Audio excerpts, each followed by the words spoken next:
20,000 करोड़ का रेवेन्यू, जो पिछले साल करीबन 17,000 करोड़ था और मुनाफा करीबन 3,985 करोड़ आया। मुझे लग रहा है सबसे बड़ी बात ऐसी है कि इस कंपनी में कर्जा बिल्कुल नहीं है। कंपनी के पास करीबन 12,000 करोड़ की कैश है, 75,000 करोड़ का ऑर्डर बुक है और ये एक क्लियर संकेत है कि आने वाले 1.5-2 साल के लिए तो रेवेन्यू विजिबिलिटी बढ़िया रहेगी। लेकिन जो सबसे बड़ा ट्रिगर स्टॉक के लिए आएगा वो ये है कि नई गवर्नमेंट जब आएगी और नया बजट प्रेजेंट होगा जुलाई में, तो हमारा अंदाजा है कि डिफेंस को लेके वापस बड़े अनाउंसमेंट्स हो जाएंगे और वहां पे भारत इलेक्ट्रॉनिक्स को और भी अच्छी ऑर्डर बुक में इजाफा होने की पॉसिबिलिटी है। तो मुझे लग रहा है कि डेफिनेटली अच्छी खासी ग्रोथ अभी भी पॉसिबल है। हालांकि स्टॉक थोड़ा चल चुका है, मेरे ख्याल से करंट प्राइस पे या थोड़ा सा अगर डिक्लाइन पे अगर कोई खरीदता है तो 330 340 का एक टारगेट प्राइस कंफर्टेबली पॉसिबल है। ओके, लगभग 340 के टारगेट के साथ बीईएल भारत इलेक्ट्रॉनिक्स में लंबी अवधि की खरीदारी करने की सलाह आई है हमारे आज के एक्सपर्ट अविनाश गोरक्षकर की तरफ से। चलिए, ये तो बात हुई इनके लॉन्ग टर्म स्ट्रैटेजी की। पहले सवाल की तरफ भी बढ़ते हैं। हमारे पास नागपुर से एक कॉलर हमारे साथ है। नमस्कार, बताइए क्या नाम है और सवाल पूछिए। मैम, मेरा नाम रश्मि है। मैं आईडीएफसी फर्स्ट बैंक के बारे में सवाल पूछना चाहती हूँ और दूसरा सवाल है मेरा वारी रिन्यूएबल के बारे में। क्या अभी जो मैं बाइंग प्राइस जो है उसके ऊपर बाय कर सकती हूँ क्या? आईडीएफसी फर्स्ट की अपनी बाइंग बताएंगे प्लीज। आईडीएफसी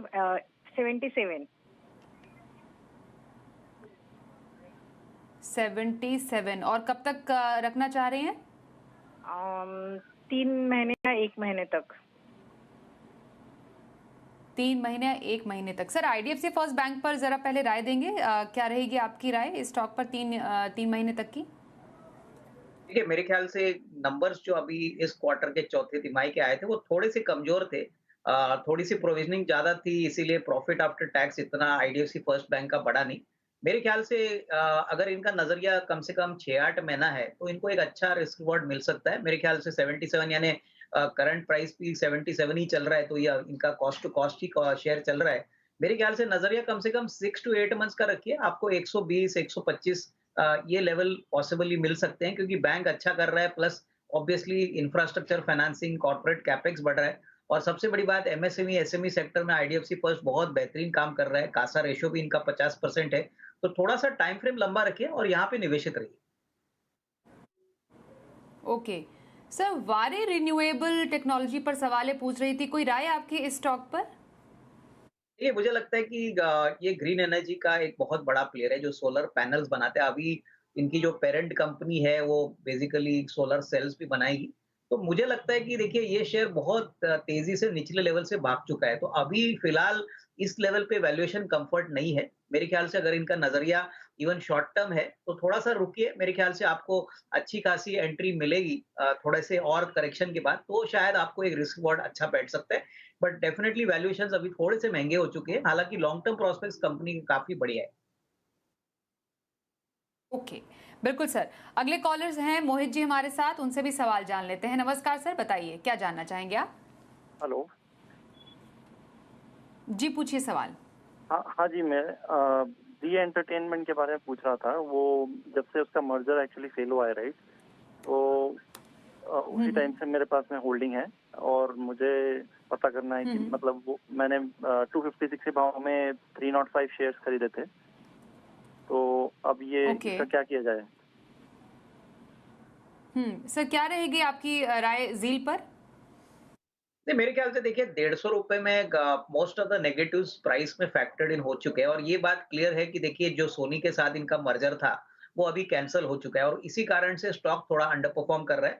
मेरे ख्याल से देखिए कम से कम 3-4 क्वार्टर अगर इन्वेस्टर यहाँ पे निवेशित रहता है और कंपनी अपनी परफॉर्मेंस इंप्रूव करती है, क्योंकि देखिए ये जो मर्जर की जो अनाउंसमेंट थी बहुत ही स्टॉक के लिए पॉजिटिव थी, लेकिन इसका कैंसलेशन होने के बाद मार्केट में इसमें काफी बिकवाली आ गई।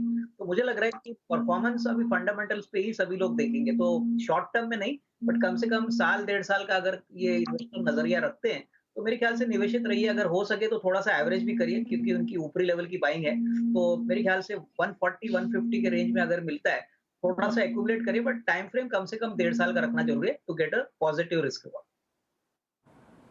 ओके, लगभग 1.5 साल के नजरिए के लिए जील होल्ड कीजिए। दिल्ली से मनीष जी हमारे साथ है। नमस्कार सर, बताइए क्या सवाल है आपका?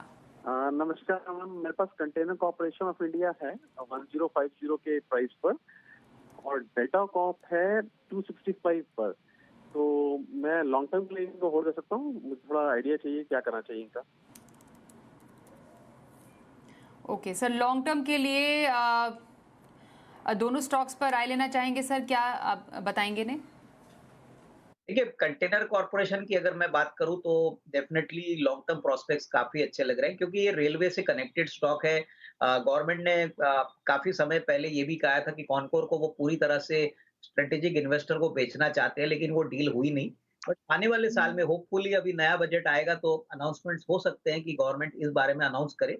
बट डेफिनेटली जो रेलवे फ्रेट कॉरिडोर जो बन रहा है उसका फायदा डेफिनेटली कंटेनर कॉर्पोरेशन को होगा। मेरे ख्याल से अगर इनका नजरिया कम से कम 12-15 महीना है तो करीबन 1250-1300 का एक टारगेट इनको मिल सकता है। तो मेरे ख्याल से यहाँ से निवेशित रहिए, थोड़ा टाइम फ्रेम यहाँ पे लंबा देना जरूरी है। ओके, थोड़ा टाइम फ्रेम लंबा रखिए, ये आपके लिए सलाह है हमारे आज के एक्सपर्ट की तरफ से। अगले कॉलर से बात करते हैं। नमस्कार सर, बताइए क्या नाम है आपका, सवाल पूछिए। मेरा नाम सतीश कुमावत है। हेलो जी मैम। पूछिए। Hello madam. पूछिए सतीश जी, पूछिए सवाल। नमस्कार। हाँ मैडम, मेरे पास भारत इलेक्ट्रॉनिक्स की एक मैंने कॉल दी है एट द रेट ऑफ मतलब 3 रुपये 25 पैसे की कॉल है मैम मेरी 302.85 की।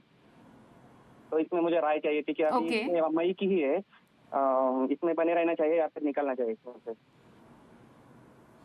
ओके, बीईएल पर तो लॉन्ग टर्म स्ट्रैटेजी भी दी है अविनाश जी ने। सर इनकी खरीद पर क्या राय रहेगी आपकी? मेरे ख्याल से देखिए, जब भी आप कॉल या पुट खरीदते हैं तो एक स्टॉप लॉस रखिए। मेरे ख्याल से स्टॉप लॉस रखना बहुत जरूरी है क्योंकि देखिए शॉर्ट टर्म में तो ऑलरेडी एक थोड़ा सा उछाल स्टॉक में ऑलरेडी आ चुका है। शॉर्ट टर्म में हो सकता है कि आपको 290 294 का लेवल मिले, तभी आप अपनी पोजीशन से एग्जिट कर सकते हो। लेकिन ध्यान रखिए कि देखिए ये स्टॉक ऑलरेडी 10% रिजल्ट्स के बाद इमीडिएटली उछाल चुका है। तो नॉर्मली जब आप ऑप्शन में कोई भी कॉल या पुट खरीदते हो तो आपको एंटिसिपेशन में खरीदने से ज्यादा फायदा होगा। तो अभी तो आप ऑलरेडी इन्वेस्टेड हो तो 290 293 का एक लेवल देख लीजिए। ये लेवल जैसे ही टच करता है आप यहाँ से